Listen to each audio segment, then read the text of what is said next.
নিহতের সংখ্যা বেড়ে 209। ঢাকাসহ বিভিন্ন জেলায় সংঘর্ষে আহত হয়ে চিকিৎসাধীন আরও 3 জনের মৃত্যু হয়েছেন। ঢাকা মেডিকেল কলেজ হাসপাতালে গতকাল শুক্রবার একজন ও আগের দিন বৃহস্পতিবার আরও একজন মারা গেছেন। আর মুগদা মেডিকেল কলেজ হাসপাতালে অপরজনের মৃত্যু হয়েছে গত বৃহস্পতিবার দিবাগত রাত 2টার দিকে। মারা যাওয়া ব্যক্তিরা হলেন ইমতিয়াজ আহমেদ, মোহাম্মদ মঈনুদ্দিন ও ইয়াসিন। এই 3 জন ছাড়াও মৃত ও এলাকায় নোয়াখালীর আরও 2 জনের নাম অন্তর্ভুক্ত হবে। তাদের মৃত্যুর খবর আগে পাওয়া যায়নি। তাদের একজন মাহমুদুল হাসান ওরফে রিজভী। তার গ্রামের বাড়ি নোয়াখালীর হাতিয়া পৌরসভা 1 নম্বর ওয়ার্ডের চরকৌশল এলাকায়, রাজধানীর উত্তরায়। স্বজনদের ভাষ্য, 18 জুলাই মাথায় গুলিবিদ্ধ হয়ে মারা যান তিনি। অপরজন আহসান হাবিব ওরফে তামিম নিহত হয়েছেন 19 জুলাই। তার বাড়ি নোয়াখালী চাটখিলে। তিনি জগন্নাথ বিশ্ববিদ্যালয়ের গণিত বিভাগের প্রথম বর্ষের শিক্ষার্থী ছিলেন। সরকারি চাকরিতে কোটা সংস্কার আন্দোলনকে কেন্দ্র করে বিক্ষোভ ও পরবর্তী সংঘাতে এ নিয়ে 209 জনের মৃত্যুর খবর পাওয়া গেল। মৃত্যুর এই হিসাব কিছু হাসপাতাল, মরদেহ নিয়ে আসা ব্যক্তি ও স্বজনদের সূত্রে পাওয়া যায়। সব হাসপাতালের চিত্র পাওয়া যায়নি।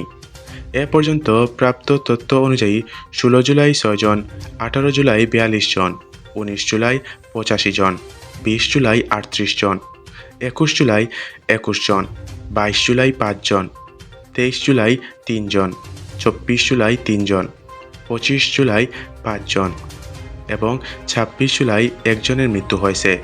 উল্লেখ্য, গত সোমবার থেকে গতকাল পর্যন্ত সব মৃত্যুর চিকিৎসাধীন অবস্থায় হয়েছে। ইমতিয়াজ আহমেদ গতকাল ভোর 4টার দিকে ঢাকা মেডিকেল কলেজ হাসপাতালে চিকিৎসাধীন অবস্থায় মারা গেছেন। এর 1 সপ্তাহ আগে 19 জুলাই রামপুরার বনশ্রী এলাকায় কোমরের নিচের অংশে গুলিবিদ্ধ হয়েছিলেন তিনি। সেদিন জুমার নামাজ শেষে মেসে ফেরার কিছুক্ষণ পর দুপুরের খাবার খেতে নিচে গিয়েছিলেন তিনি। ইমতিয়াজ তেজগাঁও এলাকার অবস্থিত বেসরকারি সাউথ ইস্ট বিশ্ববিদ্যালয়ের বিবিএর 3য় সেমিস্টারের শিক্ষার্থী ছিলেন। তার গ্রামের বাড়ি যশোর জিকরগাছার দেউলি গ্রামে। ঢাকা মেডিকেল কলেজ হাসপাতাল চিকিৎসাধীন অবস্থায় গত বৃহস্পতিবার আরও একজনের মৃত্যু হয়েছে। মৃত ব্যক্তির নাম মোহাম্মদ মঈনুদ্দিন। বৃহস্পতিবার দিবাগত রাত 1:45টার দিকে মঈনুদ্দিন মারা যান। 21 জুলাই দুপুরের পর বাসায় ফেরার পথে যাত্রাবাড়ির রায়বাগ এলাকার পিঠে ও গলায় তিনি গুলিবিদ্ধ হন। স্বজনেরা জানান, মঈনুদ্দিন স্থানীয় একটি মাদ্রাসার খণ্ডকালীন শিক্ষকতা করতেন। 1 বছর আগে তার বিয়ে হয়েছিল। গতকাল ঢাকা মেডিকেল কলেজের মর্গে ময়নাতদন্ত করা হয় ইয়াসিনের। সে রাজধানীর যাত্রাবাড়ির রায়বাগ এলাকার বাসিন্দা ছিল।